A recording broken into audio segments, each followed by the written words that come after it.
Assalamualaikum warahmatullahi wabarakatuh. Kisah Nabi Ismail alaihissalam.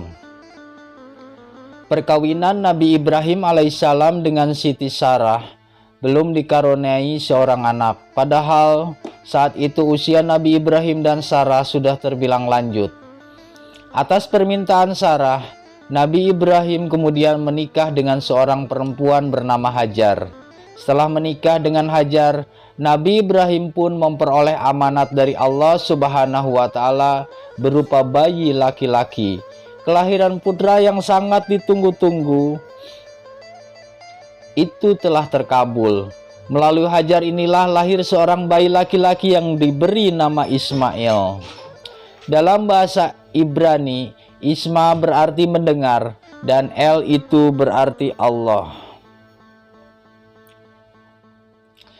Jadi Ismail berarti Allah Maha Mendengar. Allah telah mendengar Nabi Ibrahim alaihissalam karena telah mengabulkan doanya untuk memiliki keturunan. Betapa senang hati Nabi Ibrahim dan Hajar kala itu. Namun tidak demikian dengan Sarah. Kehadiran Ismail membuat diri Sarah merasa tersisihkan kedudukannya. Belakangan Sarah kurang senang melihat keduanya. Sebagai seorang hamba Allah terpilih, Nabi Ibrahim alaihissalam bertindak bijaksana dalam menyelesaikan masalah keluarganya. Atas perintah Allah, beliau melakukan hijrah ke Mekah. Beliau membawa Hajar dan Ismail yang saat itu masih bayi menuju padang pasir yang panas dan membakar kulit. Mereka menempuh perjalanan yang amat jauh hingga akhirnya sampai ke negeri Mekah. Mereka turun dari unta yang membawanya dan berteduh di bawah pohon dauha.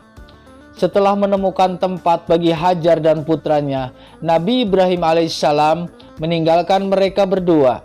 Ketika Nabi Ibrahim alaihissalam hendak meninggalkan mereka dengan menaiki unta, Hajar bertanya sambil memegangi tali kendali unta, "Wahai Ibrahim, apakah semua ini atas perintah Allah?"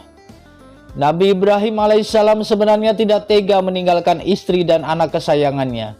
Namun beliau menyadari bahwa apa yang dilakukannya itu atas kehendak Allah. Beliau percaya bahwa perintah itu tentu mengandung hikmah yang terselubung. Kemudian Nabi Ibrahim alaihissalam berkata kepada Hajar, "Bertakwalah kepada Allah yang telah menentukan kehendak-kehendaknya. Percayalah kepada kekuasaan dan rahmatnya. Dialah yang memerintahkan aku membawamu ke sini. Dialah yang akan melindungi dan menyertaimu di tempat yang sunyi ini. Seandainya bukan karena perintah dan wahyunya, tidak sekali-kali aku tega meninggalkan engkau di sini seorang diri bersama putra yang sangat kucintai. Percayalah wahai Hajar, bahwa Allah tidak akan menelantarkan kamu berdua tanpa perlindungannya. Rahmat dan berkahnya tetap turun untuk selamanya, insya Allah." Mendengar jawaban dari Nabi Ibrahim alaihissalam bahwa apa yang dilakukan itu menuruti perintah Allah, maka mantaplah hati Hajar. Wanita soleh ini yakin bahwa Allah tidak akan menyia-nyiakan dirinya dan putranya karena Allah Maha Pengasih terhadap mereka yang sabar dan tawakal. Kemudian Nabi Ibrahim alaihissalam pun kembali pulang dengan mengendarai untanya. Di sepanjang perjalanan, hatinya selalu terpaut pada putranya. Teringat pula akan keduanya yang ditinggal di tempat asing yang sepi dan tandus. Walaupun demikian, Nabi Ibrahim alaihissalam kembali ke tempat Sarah di Kan'an. Dari tempat yang jauh itu beliau berdoa untuk anaknya, "Ya Tuhan, sesungguhnya aku telah menempatkan sebagian keturunanku di lembah yang tiada mempunyai tanam-tanaman di dekat rumah Engkau yang dihormati. Ya Tuhan, yang demikian itu agar mereka melaksanakan sholat, maka jadikanlah hati sebagian manusia cenderung kepada mereka dan berilah mereka rezeki dari buah-buahan, mudah-mudahan mereka bersyukur." Surat Ibrahim ayat 37. Sementara itu Hajar memandang sekeliling lingkungan itu sambil berdoa agar mendapat perlindungan dari Allah. Kini mereka berada di tengah padang pasir Mekah. Di lembah yang gersang dan tandus itu, mereka hidup sendiri dengan hanya berbekal beberapa buah kurma dan air minum. Hajar dan putranya Ismail harus menerima ketentuan yang telah ditakdirkan oleh Allah dengan kesabaran dan keyakinan penuh akan perlindungan Allah. Dengan penuh sayang, Hajar menyusui putranya hingga hilang rasa haus dan tidak merengek lagi. Tidak lama kemudian mereka berdua tertidur dengan pulas. Esoknya Hajar terbangun. Beberapa butir kurma sisa bekal kemarin mulai dimakannya. Namun rasa lapar dan hausnya belum terobati. Ia berharap ada seorang melintas di daerah itu, tetapi tidak ada yang datang. Hatinya menjadi sedih dan khawatir. Kesedihan itu semakin menjadi ketika ia mendengar putranya mulai merengek menandakan meminta minum. Hajar segera menggendong Ismail dan hendak menyusuinya. Namun terus menangis karena air susu Hajar tidak keluar sedikit pun. Tangisan Ismail membuat Hajar semakin cemas. Diletakkannya Ismail di tanah pasir, sedangkan ia berlari ke arah Bukit Sofa. Ia berharap ada sumber air di sekitar tempat itu. Namun ia tidak menemukannya. Kemudian Hajar turun dan berlari menuju Bukit Marwa. Di tempat itu pun tidak ditemukannya sumber air. Dengan perasaan sedih yang dibalut sepenggal harapan, Hajar terus berlari dari Bukit Sofa ke Bukit Marwa hingga 7 kali. Namun tidak menemukan air yang sangat diharapkannya. Hajar merasa usahanya sia-sia. Ketika dalam keadaan kebingungan dan cemas, tiba-tiba Hajar mendengar suara. Suara itu berasal dari malaikat Jibril yang menolongnya dalam bentuk manusia. Malaikat Jibril menghentakkan kakinya. Memancarlah air dari tanah bekas hentakan kakinya. Pada saat menghentakkan kaki, malaikat Jibril mengucapkan kata, "Zam-zam, zam-zam." Air yang jernih itu semakin memancar dengan deras dan menyebar hingga berkumpul menjadi sumur atau telaga kecil. Setelah air Zam-zam berkumpul dan menjadi telaga kecil itu, malaikat Jibril berpesan, "Wahai Hajar, jangan khawatir kekurangan air. Allah akan menjadikan tempat air ini sebagai bekal air minum penduduk di sini suatu saat. Air Zam-zam ini akan terus keluar hingga pada hari kiamat nanti." Sepeninggal malaikat Jibril, Hajar segera minum air Zam-zam sepuasnya. Setelah minum air itu, Hajar pun merasa kenyang. Hajar juga dapat kembali menyusui Ismail. Kemudian Hajar berterima kasih kepada Allah yang Maha Pengasih atas pertolongan dan karunia Allah Subhanahu wa Ta'ala kepada dirinya dan putranya Ismail. Sejak saat itu mereka hidup dan menetap di dekat mata air Zam-zam. Atas kekuasaan Allah, mereka dapat hidup meskipun tanpa makanan. Hajar membuat sebuah tempat bernaung. Meskipun hanya berdua dengan Ismail, tetapi jiwa Hajar merasa tentram. Ia percaya sepenuh hati pada kemurahan Tuhan yang Maha Esa. Hajar pun selalu bermunajat kepada Allah. Hal itu dilakukan untuk keselamatan dirinya dan anaknya, serta keselamatan suaminya Nabi Ibrahim alaihissalam. Pada suatu hari, rombongan suku Jurhum berhenti untuk melepaskan lelah di sekitar kota Mekah. Saat itu mereka kehabisan air. Ketika rombongan suku Jurhum dalam kebingungan, mereka melihat berpuluh-puluh burung berputar-putar di angkasa. Namun anehnya burung-burung tersebut tidak terbang ke tempat lain. Berdasarkan pengalaman, jika di angkasa terdapat burung yang tidak berpindah tempat dan selalu berputar-putar, itu menandakan bahwa di bawahnya terdapat sumber air. Diutuslah oleh pemimpin mereka beberapa orang menuju ke tempat itu. Para utusan itu pergi menuju tempat mata air Zam-zam.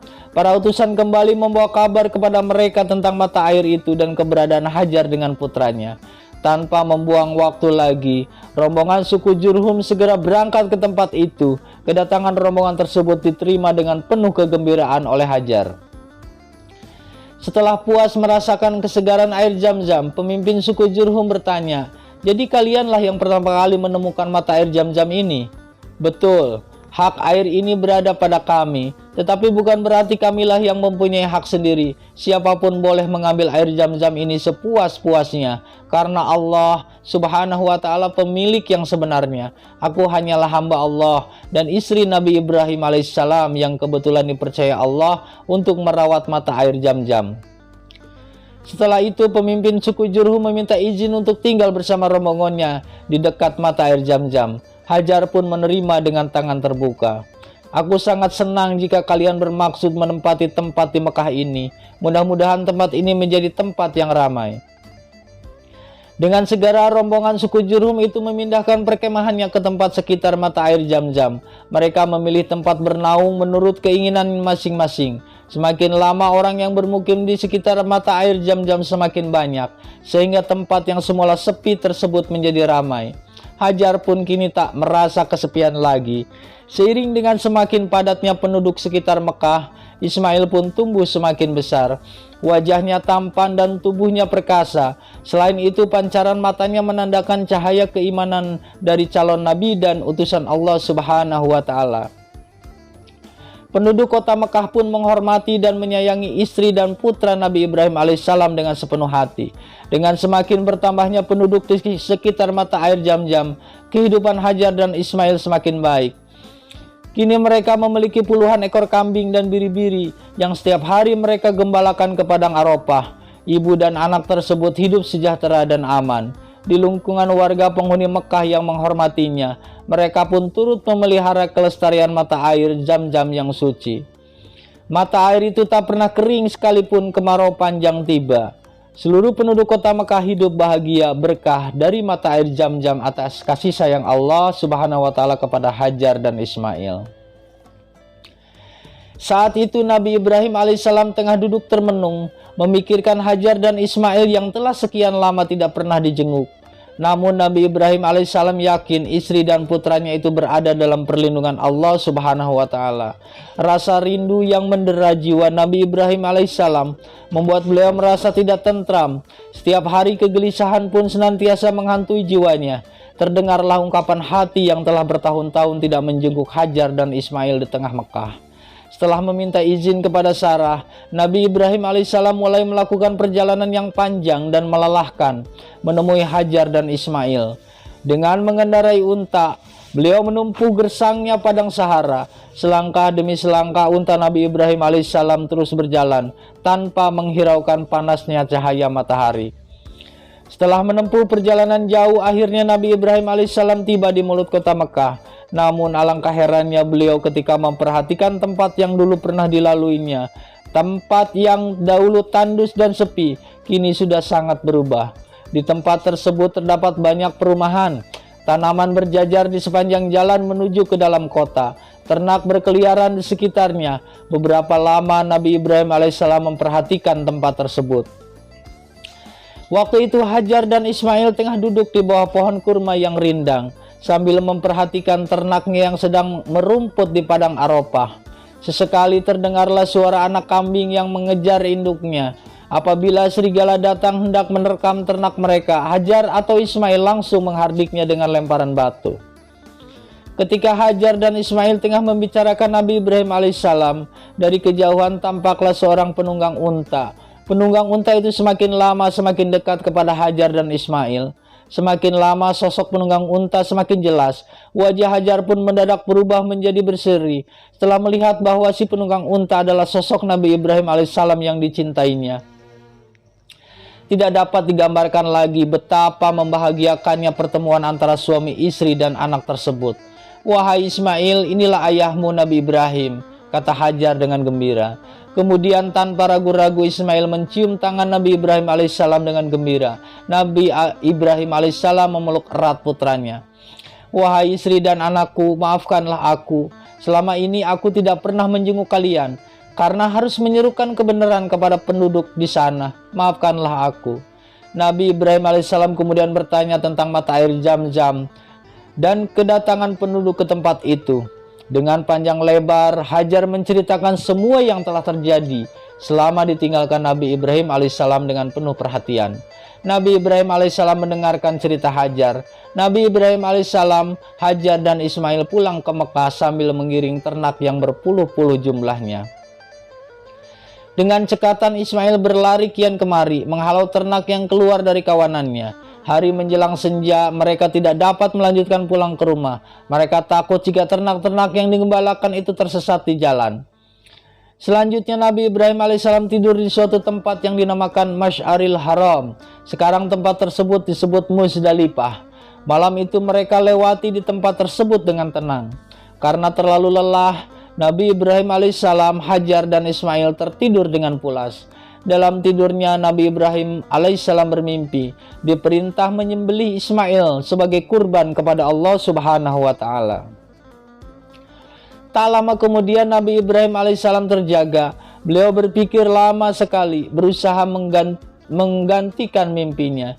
Sampai pagi tiba, Nabi Ibrahim alaihissalam tidak dapat lagi memejamkan mata. Mimpinya itu tidak diceritakan kepada anak dan istrinya. Nabi Ibrahim alaihissalam khawatir mimpinya tersebut akan mengakibatkan istri dan anaknya merasa takut dan gelisah. Bagaimanapun mimpi itu membuat hati Nabi Ibrahim alaihissalam menjadi gelisah. Sementara itu fajar belum lama merkah di ufuk timur. Mereka lalu melanjutkan menggiring ternak melewati lembah. Jika Nabi Ibrahim alaihissalam, Hajar dan Ismail merasa lelah, mereka beristirahat untuk sementara. Setelah hilang rasa lelah, perjalanan pun dilanjutkan kembali. Akhirnya Nabi Ibrahim alaihissalam, Hajar dan Ismail tiba di Mekah. Kedatangannya disambut oleh penduduk setempat dengan gembira. Para penduduk menanyakan keadaan Nabi Ibrahim alaihissalam, Hajar dan Ismail. Setelah mengandangkan ternaknya, Nabi Ibrahim alaihissalam beserta anak dan istrinya beristirahat. Beliau tak banyak berbicara, sedangkan wajah Ismail tetap berseri. Malam hari tiba, Nabi Ibrahim alaihissalam segera tidur dengan pulas. Dalam tidurnya mimpi yang serupa datang kembali. Suara itu sangat jelas. Wahai Ibrahim, sembelihlah Ismail untuk berkurban kepada Allah Subhanahu wa taala. Sembelihlah Ismail sebagai kurban untuk Allah Subhanahu wa taala. Nabi Ibrahim alaihissalam terjaga karena mimpi itu. Keringat dingin membasahi keningnya. Masih terdengar jelas perintah di dalam mimpinya. Hati Nabi Ibrahim alaihissalam semakin resah. Berbagai tanda tanya berkecamuk dalam jiwanya saat itu. Mendekati waktu subuh, Nabi Ibrahim alaihissalam mengambil air wudhu lalu sholat. Selanjutnya beliau membangunkan istri dan putranya untuk beribadah kepada Allah Subhanahu wa taala. Untuk ketiga kalinya Nabi Ibrahim alaihissalam bermimpi hal yang serupa, yaitu diperintah menyembelih Ismail. Hal tersebut memperkuat keyakinan beliau bahwa mimpi itu merupakan perintah dari Allah Subhanahu wa taala. Walaupun demikian, cinta dan kasih sayang sebagai ayah tetap bersemi dalam jiwa Nabi Ibrahim alaihissalam. Mengetahui hal itu, setan pun mulai berperan hendak meruntuhkan ketakwaan beliau. Berkali-kali setan membujuk Nabi Ibrahim alaihissalam, tetapi beliau menepiskan godaan itu. Hari itu Nabi Ibrahim alaihissalam tidak bisa lagi menanggung beban di dalam jiwanya. Perintah Allah Subhanahu wa taala harus dilaksanakan sekalipun berat. Maka Nabi Ibrahim alaihissalam memanggil Ismail, putra yang dikasihinya. Anakku Ismail, ayah berharap engkau akan sabar dan tabah menerima perintah Allah Subhanahu wa taala ini. Ayah, apapun perintah Allah, katakanlah, saya akan tetap tabah dan sabar. Sebagai orang beriman, apapun perintah Allah harus dilaksanakan. Jelaskanlah, saya akan tabah dan sabar mendengarnya. Dengan lembut Nabi Ibrahim alaihissalam bercerita tentang mimpinya kepada Ismail. Selama mendengarkan cerita itu, wajah Ismail tetap menunjukkan ketabahan. Tak lama kemudian, Hajar pun pulang dari mengurusi ternak. Ia merasa heran melihat perubahan pada wajah Nabi Ibrahim. Setelah ditanya berulang-ulang, barulah Nabi Ibrahim menjelaskan perihal mimpinya. Tentu saja cerita itu sangat mengejutkan Hajar. Tanpa terasa air mata Hajar jatuh membasahi pipi. Ia hanya bisa mendekap erat putra kesayangannya. Hal itu merupakan cobaan yang sangat berat bagi keluarga Nabi Ibrahim. Hajar hanya dapat menangis tanpa bisa mencegah. Ia menyadari bahwa perintah itu datang dari Allah. Apapun risikonya, perintah Allah harus tetap dilaksanakan. Keesokan harinya, Hajar melepas Ismail yang dibawa Nabi Ibrahim menuju suatu tempat. Anak yang selama itu menjadi tumpuan kasih sayang harus disembelih. Namun Hajar menyadari bahwa semua yang ada di alam semesta ini adalah milik Allah, termasuk putranya Ismail. Nabi Ibrahim alaihissalam pergi untuk melaksanakan perintah itu. Beliau pun belum tahu tempat untuk melaksanakannya. Beliau hanya menurutkan kata hatinya. Dengan patuh Ismail berjalan mengikuti ayahnya. Akan tetapi iblis berusaha menggoda Nabi Ibrahim alaihissalam agar menggagalkan niatnya. Maka dilemparnya iblis tersebut dengan batu. Selanjutnya perbuatan seperti itu dalam ibadah haji disebut Jumratul Ula. "Nyah kau dari hadapanku, hai iblis." Nabi Ibrahim pun melanjutkan perjalanan. Setelah iblis lenyap dari pandangannya, namun baru saja berjalan puluhan meter, Nabi Ibrahim kembali dihadang oleh seorang wanita jelmaan iblis. Dengan lemah lembut wanita tersebut berusaha mengagalkan niat Nabi Ibrahim. "Wahai Ibrahim, bukankah engkau akan menyembelih putramu? Apakah engkau tega membunuhnya dengan cara seperti itu? Dia anakmu satu-satunya dari Hajar." Nabi Ibrahim tidak terpancing oleh bujuk rayu iblis. Maka Nabi Ibrahim melempar iblis tersebut sambil berseru, "Enyah kau dari hadapanku, iblis." Selanjutnya, tindakan Nabi Ibrahim itu disebut Jumratul Wusta. Semua itu termasuk rukun ibadah haji yang harus dilaksanakan oleh setiap orang yang sedang naik haji ke Mekah. Kemudian Nabi Ibrahim alaihissalam dan Ismail melanjutkan perjalanan. Tak lama kemudian mereka dihadang seorang jelmaan iblis yang ingin menggagalkan niat suci Nabi Ibrahim.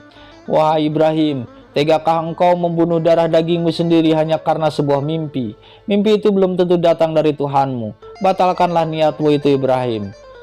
Maka Nabi Ibrahim dan Ismail melempar jelmaan iblis itu sambil berseru, "Nyahlah kau iblis, jangan mengganggu kami."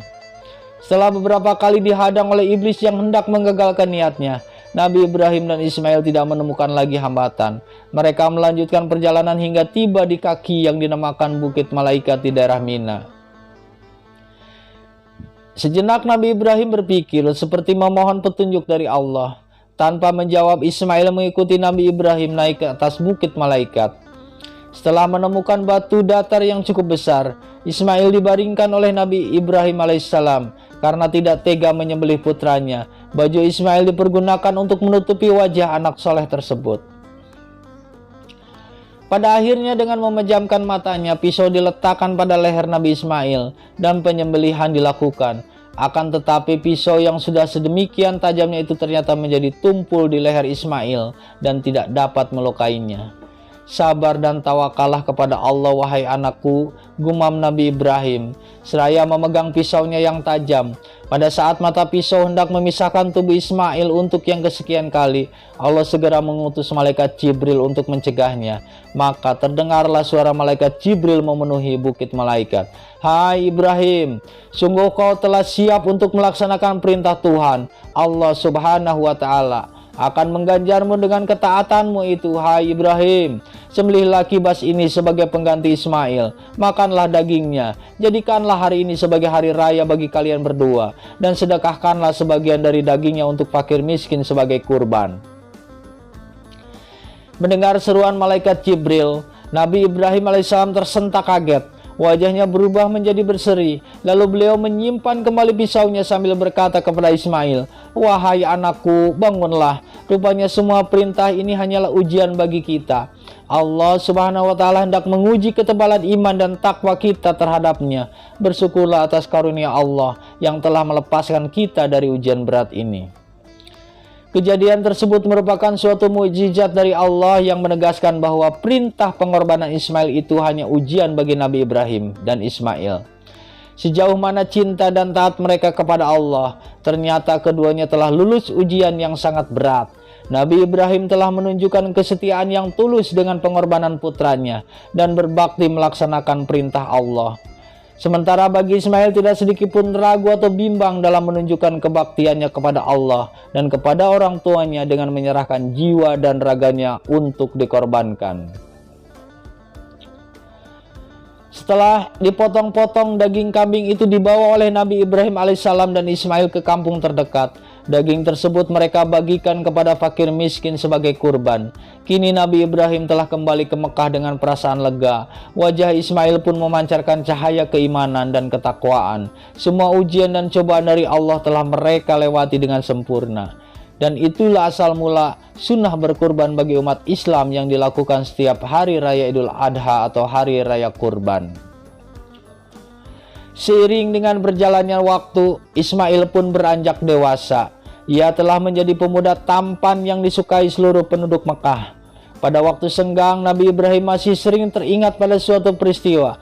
Peristiwa pergi ke Bukit Malaikat yang menyembelih putranya Ismail yang pasrah menjalani perintah Allah. Tidak tampak sedikit pun rasa takut atau sesal di wajah putranya saat itu. Demikian ketaatan Ismail kepada ayahnya dan kepatuhan dirinya terhadap perintah Allah. Ia tidak membantah sedikit pun, walaupun harus mengorbankan jiwanya atas perintah Allah. Suatu malam Nabi Ibrahim duduk termenung sambil memperhatikan tempat tak jauh dari sumber air Zam-Zam. Beliau berpikir umat manusia harus memiliki kiblat atau pusat kemana diarahkan waktu beribadah. Keesokan harinya Nabi Ibrahim memanggil Ismail. Waktu itu Ismail hendak pergi berburu ke hutan. Ia dikenal sebagai pemburu yang handal.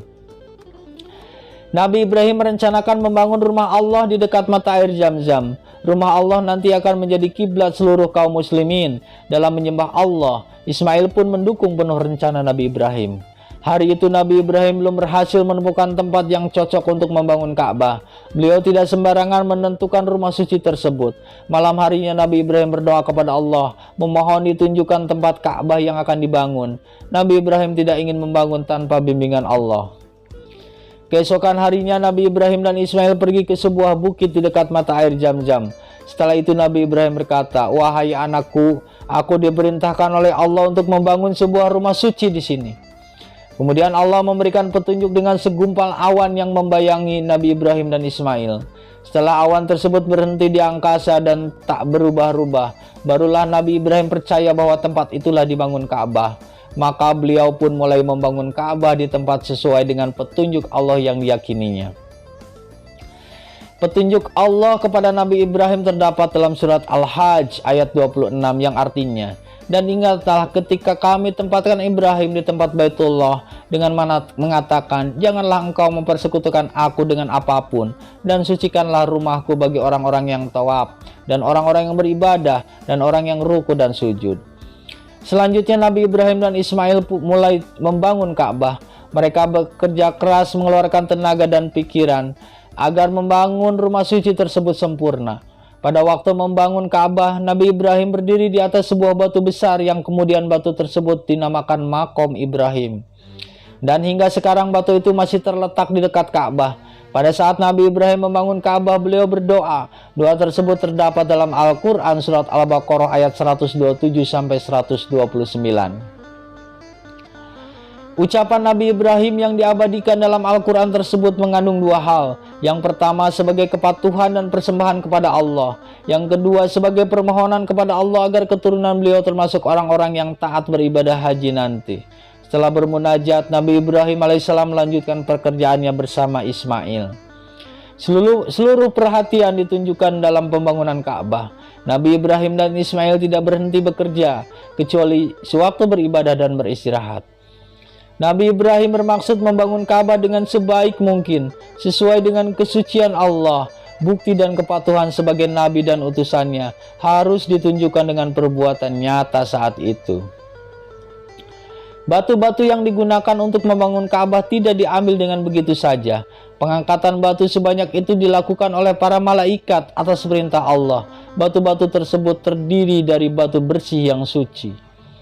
Ka'bah yang dibangun oleh Nabi Ibrahim dan Ismail hanya mempunyai dua pojok. Yang pertama pojok Yamani, sedangkan yang kedua pojok yang terletak Hajar Aswad atau batu hitam. Pada waktu Nabi Ibrahim membangun Ka'bah tersebut, tidaklah seperti sekarang ini. Pintu yang dibangun oleh Nabi Ibrahim pun ada dua buah. Pertama pintu yang menghadap matahari terbit, kedua pintu yang menghadap matahari tenggelam. Adapun pintu yang menghadap matahari tenggelam rata dengan tanah, sehingga tidak memerlukan anak tangga. Pada saat dibuat Nabi Ibrahim alaihissalam bangunan Ka'bah tanpa daun pintu, hanya merupakan pintu yang terbuka. Di sebelah kanan dibangun sebuah ruangan untuk menyimpan hadiah-hadiah dari orang-orang yang datang. Di ruangan itu ditempatkan pula barang berharga milik Ka'bah.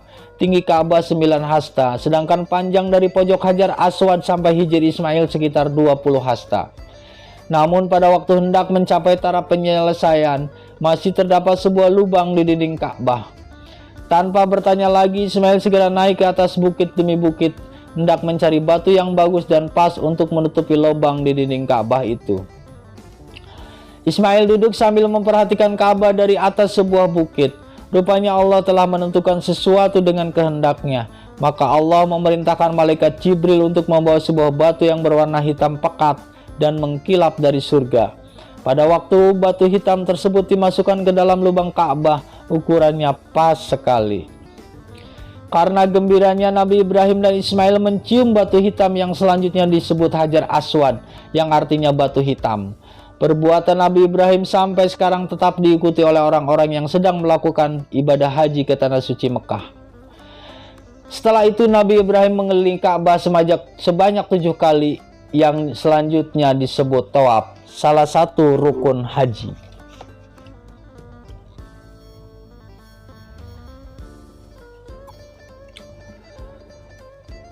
Setelah pembangunan Ka'bah atau Baitullah selesai, Nabi Ibrahim menyerukan kebenaran kepada penduduk Mekah.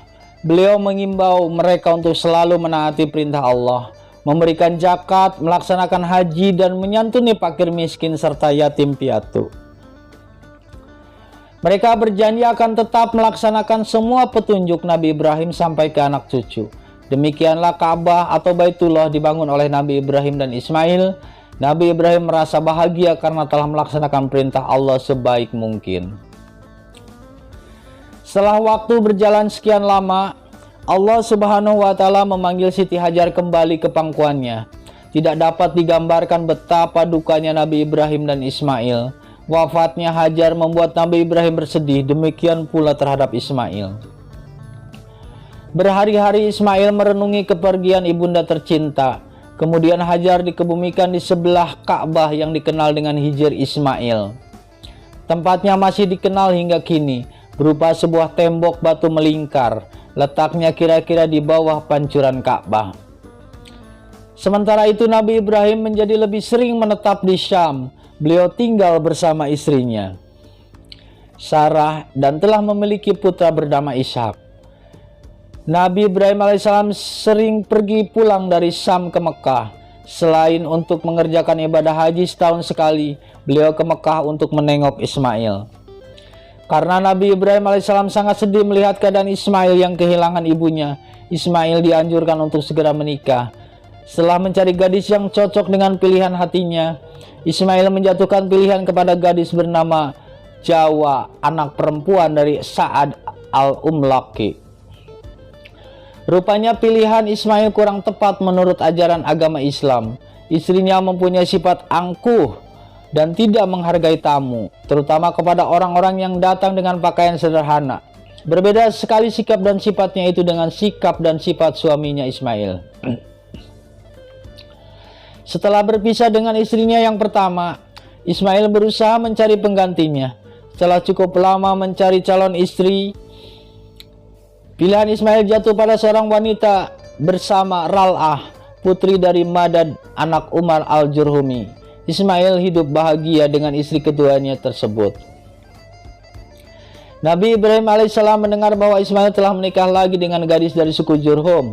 Setelah berpesan kepada Ishak, Nabi Ibrahim alaihissalam berangkat ke Mekah.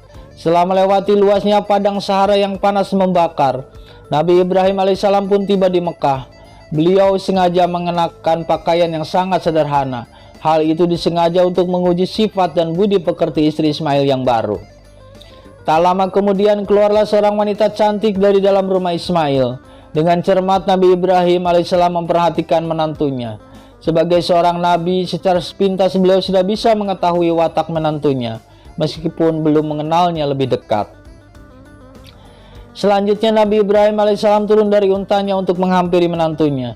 Setelah dekat, beliau memberikan salam yang dijawabnya dengan ramah oleh istri Ismail. Disambut dengan ramah dan sopan. Seperti itu Nabi Ibrahim sepintas sudah dapat menduga sifat menantunya. "Bapak ingin bersilaturahmi dengan suamimu karena telah lama tidak berjumpa," sahut Nabi Ibrahim alaihissalam seraya meminum air zam-zam yang disuguhkan. Rupanya Ismail tidak akan pulang hari itu. Selanjutnya Nabi Ibrahim memohon diri hendak kembali ke Syam. Tentu saja istri Ismail merasa kasihan karena perjalanan dari Syam ke Mekah sangat jauh dan melelahkan. Ral'ah meminta Nabi Ibrahim untuk bermalam, namun Nabi Ibrahim menolak. "Terima kasih, Bapak masih mempunyai banyak pekerjaan di rumah. Kalau suamimu pulang nanti, sampaikanlah salamku kepadanya bahwa daun pintu ini sangat baik dan tidak perlu diubah sampai kapanpun.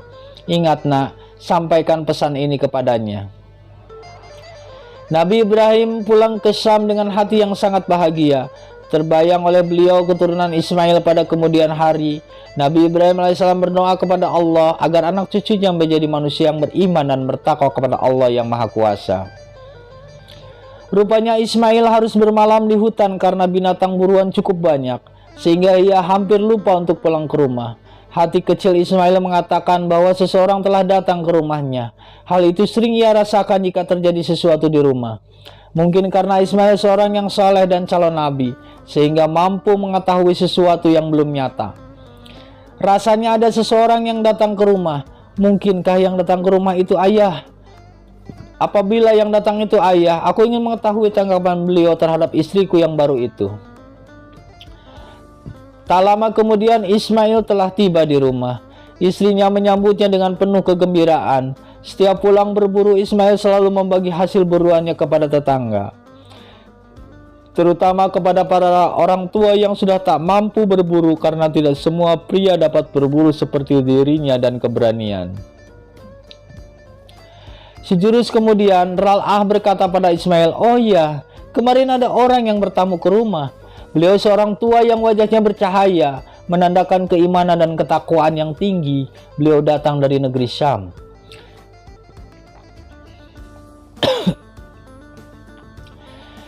Ismail tersenyum karena ia mengetahui siapa yang telah datang tersebut. "Lalu apa yang beliau katakan kepadamu?" Sebelum pulang beliau sempat berpesan, "Katakan kepada suamimu bahwa pintu di rumah ini jangan diganti lagi karena sudah bagus." Ismail mendengarkan penuturan istrinya dengan penuh perhatian. Ral'ah tidak mengetahui maksud yang tersembunyi dalam pesan Nabi Ibrahim untuk Ismail suaminya. "Ketahuilah, beliau adalah Nabi Ibrahim alaihissalam. Beliau adalah ayahku yang sengaja datang untuk kemari untuk menjenguk kita dan ingin mengetahui menantunya yang baru. Saya baru tahu sekarang mengapa beliau tidak berterus terang kepada saya. Ayah sengaja tidak menjelaskan diri beliau yang sebenarnya. Hal itu untuk mengetahui sifat menantunya dari dekat dan secara langsung. Ternyata pesan beliau menandakan bahwa engkau adalah istri yang cocok seperti keinginan beliau. Daun pintu itu maksudnya engkau. Artinya agar aku jangan menceraikanmu sampai kapanpun. Beliau setuju memiliki menantu dirimu. Sekarang kau baru mengetahui makna dari pesan beliau, bukan?" Ral'ah langsung mendekap erat suaminya sambil mencucurkan air mata penuh kebahagiaan.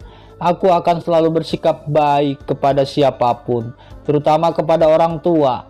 Mudah-mudahan Allah Subhanahu wa Ta'ala melimpahkan rizki dan keturunan yang banyak kepada kita." Bahtera rumah tangga Ismail dengan istrinya yang bernama Ral'ah berlangsung mulus dan bahagia. Mereka saling menyayangi. Ral'ah istri yang solehah dan penuh pengertian, sangat sesuai dengan harapan Nabi Ibrahim. Oleh karena itu, tidak mengherankan jika Ismail semakin lama semakin menyayangi dan mencintai istrinya. Setelah tiba waktunya, Allah Subhanahu wa Ta'ala mengangkat Ismail menjadi nabi dan utusannya. Ismail yang telah menjadi nabi sangat bersyukur kepada Allah yang telah memberikan anugerah yang luar biasa itu. Dengan pengangkatan tersebut, sikap dan tindakannya semakin menyenangkan orang lain. Ral'ah pun semakin berhati-hati dalam bergaul untuk menjaga nama baik suaminya sebagai seorang nabi dan utusan Allah. Sejalan dengan itu, Nabi Ismail mulai dikaruniai putra. Berarti lengkap sudah kebahagiaan keluarga Nabi Ismail. Pada suatu hari Nabi Ismail mendapat perintah dari Allah untuk pergi ke negeri Amalek. Masyarakat negeri Amalek itu masih banyak yang menyembah berhala, gunung, lautan, dan api. Mereka melakukan persembahan kepada sesuatu yang menurutnya lebih kuat daripada sesuatu yang lain. Nabi Ismail pun melaksanakan perintah Allah untuk pergi ke negeri Amalek. Di sepanjang jalan beliau mengajak agar mereka menyembah Allah dan meninggalkan sesembahan selain Allah. Kedatangan Nabi Ismail sempat menjadi pusat perhatian masyarakat. Beliau segera mengajak orang-orang menyembah Allah. "Wahai masyarakat negeri Amalek, aku telah diutus oleh Allah untuk mengajak kalian menyembah Allah yang Maha Esa. Dialah yang menciptakan bumi dan isinya ini. Sesungguhnya Allah telah menjadikan surga bagi mereka yang beriman dan beramal soleh. Dia pula yang menyediakan neraka bagi yang melanggar perintahnya. Aku adalah Ismail anak Ibrahim alaihissalam." Masyarakat yang saat itu mengadakan penyembahan kepada bermacam-macam benda terkejut dan heran. Semua yang ada di situ mengarahkan pandangan kepada Nabi Ismail alaihissalam yang sedang berdiri sembari mengacungkan tongkatnya. Mereka pun datang mengerumuni Nabi Ismail. Para pemimpin penyembah berhala maju ke depan. Matanya merah menahan amarah atas apa yang dikatakan oleh Nabi Ismail. Suasana berubah menjadi gaduh. Masyarakat mulai mempertentangkan. Mereka yang telah memiliki nilai iman mulai membenarkan seruan Nabi Ismail. Sementara mereka yang belum mendapat petunjuk tetap kufur. Atas kehendak Allah, mereka terbagi menjadi dua golongan. Yang pertama, golongan mereka yang langsung beriman kepada Allah dan nabi-nabi. Golongan kedua adalah mereka yang tetap ingkar kepada Allah. Penduduk negeri Amalek mulai sebagian merasakan adanya kebenaran ajaran yang dibawa oleh Nabi Ismail. Sedikit demi sedikit hidayah Allah memancar menerangi jiwa mereka. Berangsur-angsur masyarakat mulai sadar akan kesesatannya selama ini. Beberapa saat kemudian mereka pun menghancurkan berhala-berhala yang mereka sembah. Berhala yang berbentuk menyerupai manusia, setan, dan binatang telah hancur. Sejak saat itu masyarakat negeri Amalek beriman kepada Allah sesuai dengan tuntunan Nabi Ismail. Waktu terus berputar seiring dengan jumlah anggota keluarga Nabi Ismail yang semakin banyak. Nabi Ismail dikaruniai 12 orang anak oleh Allah. Sewaktu Nabi Ismail tengah duduk sambil mensyukuri semua ciptaan Allah, hatinya terketuk untuk menyebarkan agama kepada penduduk negeri Yaman. Menurut kabar, penduduk negeri tersebut masih menyembah macam-macam benda yang mereka buat sendiri. Salah satunya mereka masih menyembah berhala. Tak lama kemudian, turunlah wahyu kepada Nabi Ismail, yang isinya yaitu perintah Allah untuk Nabi Ismail agar beliau menyerukan kebenaran kepada penduduk negeri Yaman. Selanjutnya perintah tersebut disampaikan kepada para pengikut Nabi Ismail yang setia. Para pengikut Nabi Ismail bermaksud ikut menyertai sang Nabi, tetapi segera dicegah oleh beliau. Keesokan harinya Nabi Ismail berangkat ke negeri Yaman. Hari-hari yang panjang dan melelahkan beliau jalani. Padang pasir yang membentang beliau lalui. Unta kesayangannya melangkah tenang, seiring dengan Nabi Ismail yang terus berdoa mengagungkan Allah. Perjalanan menuju Yaman saat itu membutuhkan waktu cukup lama. Nabi Ismail alaihissalam harus menunggang unta berhari-hari lamanya. Jika malam tiba, beliau bermalam di tempat yang aman dan terlindung dari badai pasir. Setelah fajar tiba, barulah beliau melanjutkan perjalanan. Semakin lama semakin jauh dari kampung halaman. Jika malam tiba dan keadaan sepi, terkadang Nabi Ismail duduk di depan api unggun untuk menghangatkan badan. Setelah beberapa hari menempuh perjalanan, Nabi Ismail tiba di dekat negeri Yaman. Kemudian beliau mencari tempat untuk bermalam. Setelah pagi datang, Nabi Ismail mencari tempat yang strategis untuk berdakwah. Beliau pun menuju ke tempat kerumunan orang di sebuah pasar.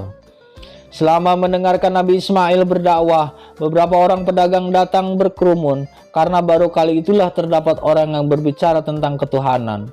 Dengan rasa penasaran, para pedagang bertanya kepada Nabi Ismail, "Kami merasa heran, karena baru kali ini ada yang berbicara seperti ini. Siapakah Tuhan sebenarnya?" Nabi Ismail pun mulai berkhutbah, "Sayalah Ismail yang kini telah diangkat Allah menjadi pesuruhnya. Kedatangan saya kemari untuk menyerukan kebenaran kepada penduduk negeri Yaman, agar menyembah Allah Subhanahu wa Ta'ala. Jauhilah larangannya dan sembahlah Allah yang Maha Suci. Tidak ada yang patut disembah selain Allah Subhanahu wa Ta'ala." Para pedagang pun berseru, "Kami telah lama menantikan kedatangan Tuhan.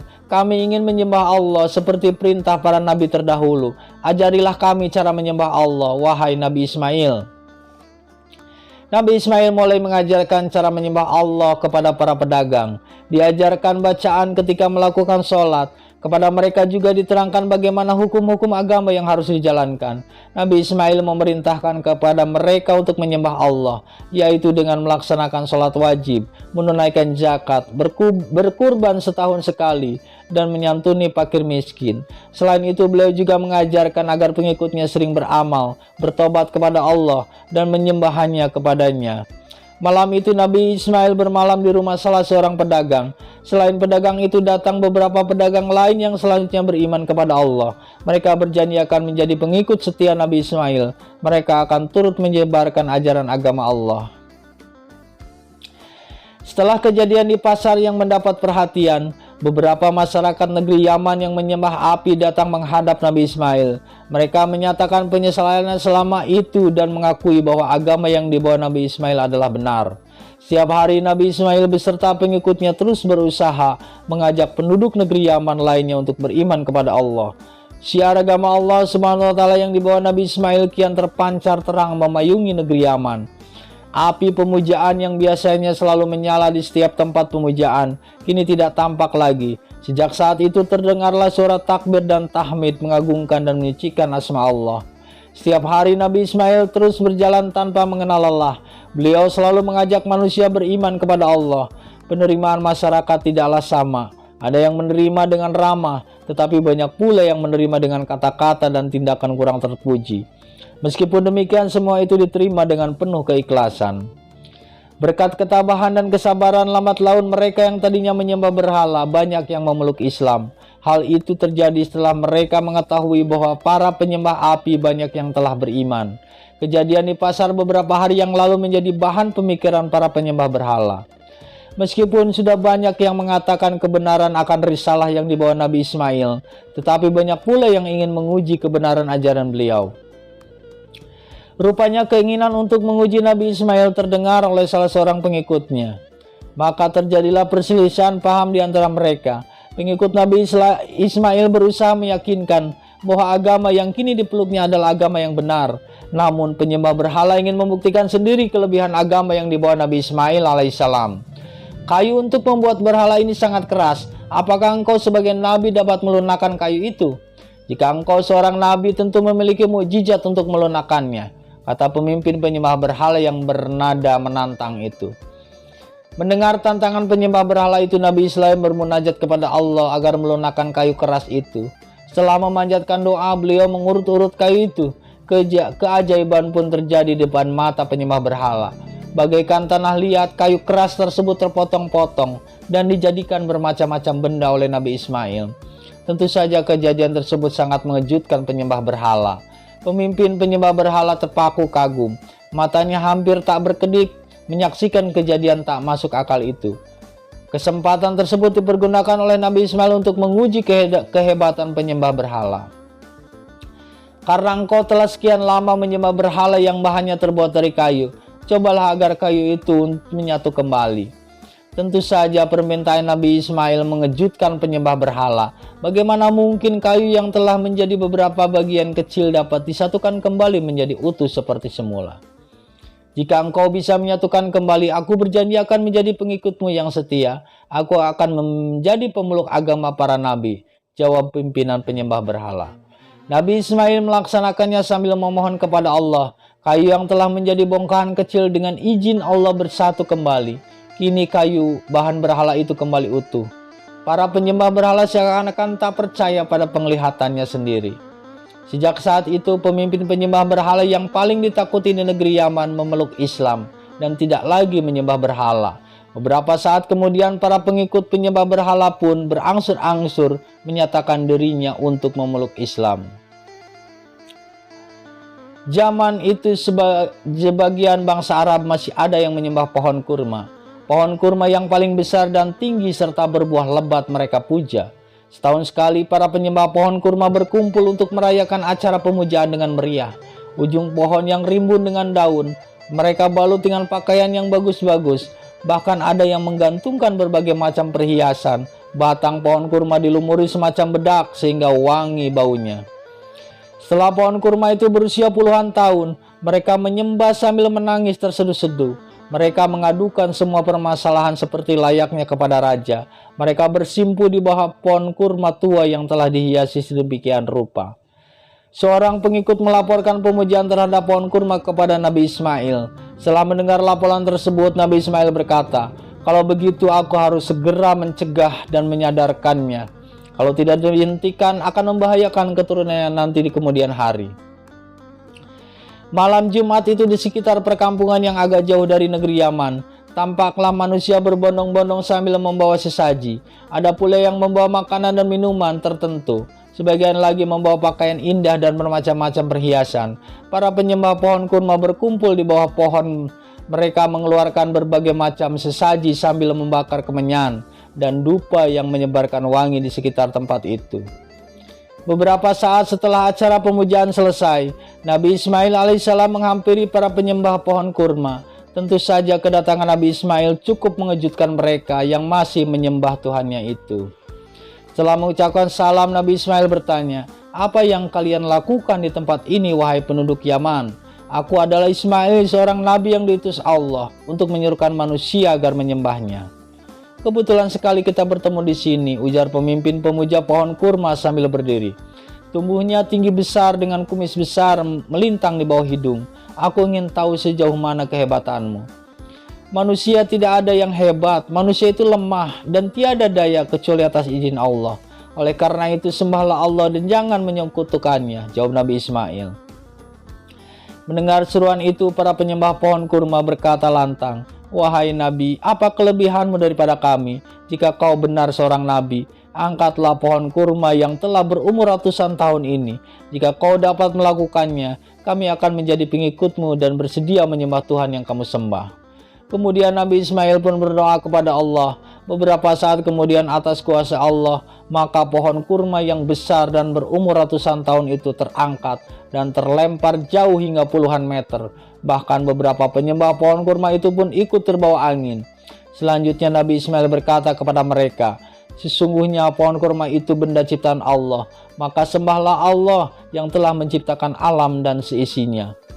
Tanpa berkata-kata lagi, para penyembah pohon kurma pun mengakui mukjizat Nabi Ismail alaihissalam dan menjadi pengikutnya. Mereka tidak lagi menjadi penyembah pohon kurma.